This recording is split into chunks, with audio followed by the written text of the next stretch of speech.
कलमा शहादत। रुको।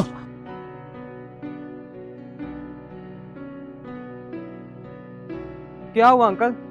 खैरियत है? आप हमें ऐसे क्यों रोक रहे हैं? बेटा, तुम्हें मैंने एक बहुत जरूरी बात बतानी है। अंकल, आप ये क्या कह रहे हैं? हमारे अब्बा इस दुनिया से जा चुके हैं और आप कह रहे हैं मुझे जरूरी बात करनी है। ये कोई वक्त है बात करने का? बेटा, बात ही कुछ ऐसी है, मुझे मजबूरन अभी करनी पड़ेगी। अच्छा ठीक है अंकल, आप बताएं क्या बात करनी है। बेटा, तुम्हें तो पता है मैं और तुम्हारा बाप इकट्ठे कारोबार करते थे। जी अंकल, पता है।